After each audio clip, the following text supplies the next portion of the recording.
Hey, so we got a T30 bolt that's holding the rotor. It's the same thing for the front. So we have the T30, the rotor.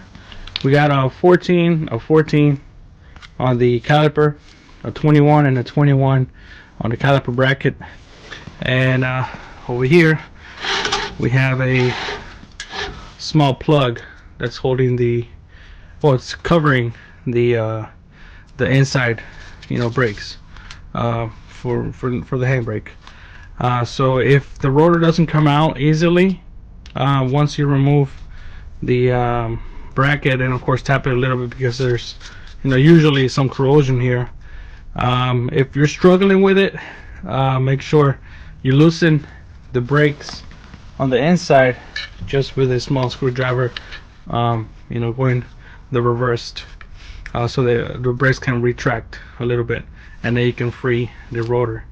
But usually they're worn out, if you're doing a brake job. So yeah.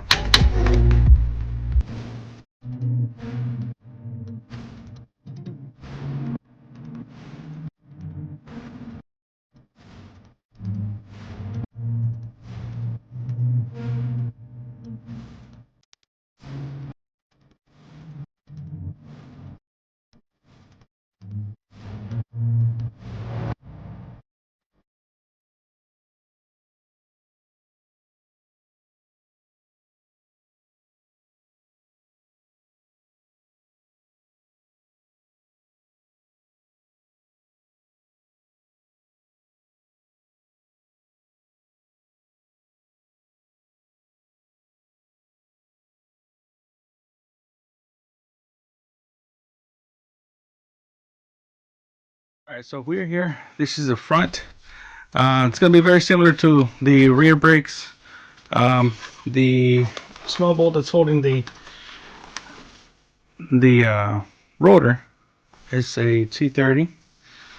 Okay, just smack the rotor a couple times and it should pop out. This rear caliper bracket bolt, it's a 21, and the two bolts that are holding the caliper itself is a 13, I believe. Okay, so that's all you need to be in this spot. I'm gonna clean this up, reset the caliper, push it back, and I'm gonna put everything back together. Okay. All right.